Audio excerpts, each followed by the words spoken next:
Essa época era uma época de, sobretudo, de juventude, né? Desse vigor de você começar a fazer as coisas. E às vezes eu sinto uma certa saudade dessa ingenuidade que eu tinha na época, né? De você fazer as coisas a trancos e barrancos e ir fazendo. E às vezes, né, o amadurecimento e o conhecimento, ele tolhe um pouco essa linguagem mais visceral e mais espontânea, você se torna mais racional, né? O conhecimento tanto liberta quanto aprisiona algumas vezes dentro desse universo da arte e da criação.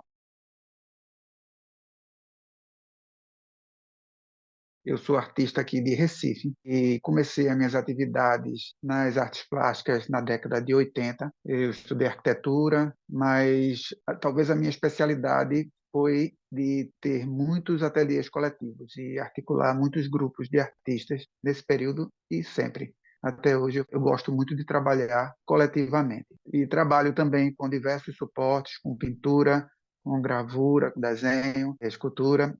Na verdade, eu sempre fui muito curioso de pesquisar muitas linguagens, mas recentemente eu só trabalho mais com gravura e pintura. O primeiro ateliê que eu tive era um ateliê que era eu, Zé Paulo e Ronaldo Câmara. Nós três estudávamos arquitetura na mesma sala e a gente conseguiu uma sala, um casarão, e a gente fez essa articulação para começar esse ateliê.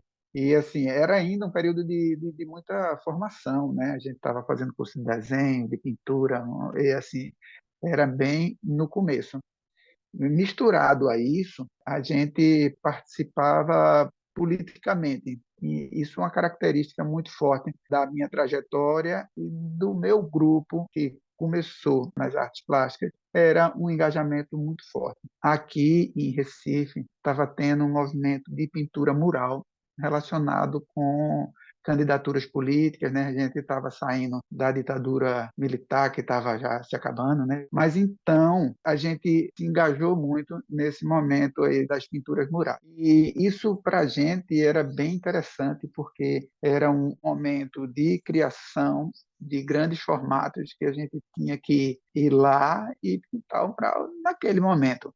E pronto, e deixar pronto lá, né? Isso fazia com que a gente desenvolvesse uma linguagem mais rápida e uma linguagem de grandes formatos, e isso vai influenciar muito o trabalho da gente naquela época, que termina crescendo, fazendo que o quadro cresça, fazendo que a linguagem da pintura se torne mais sintética e mais rápida. E fora isso, existe também a questão que eu acho que se torna como uma singularidade regional da nossa formação, porque a gente está na década de 80, vamos lembrar, né? Não tinha internet, as coisas eram bastante isoladas, os movimentos eram bastante isolados uns dos outros, que, de certa forma, causa uma riqueza em termos de singularidade, de características regionais, né?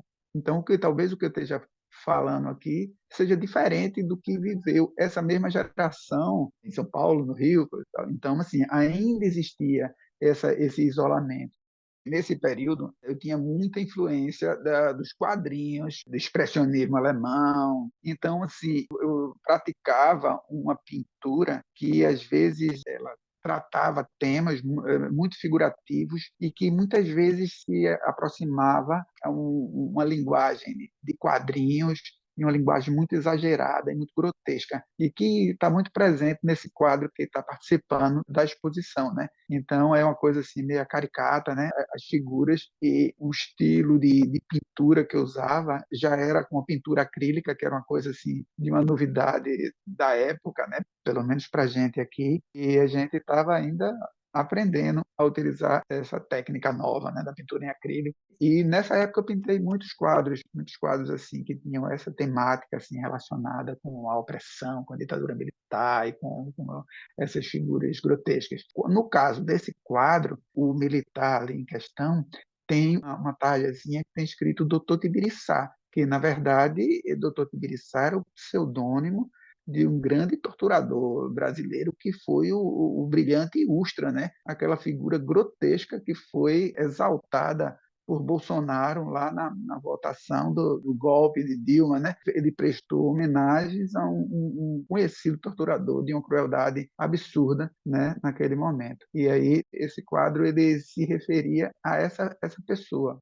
Eu acho que o que eu trago dos anos 80 é, para mim, essa prática coletiva desses ateliês, da vivência política, dos questionamentos éticos que provêm da política, né? Porque sempre a política sempre vai tocar a ética. E a ética, junto com a estética, são valores muito importantes para a formação de um artista.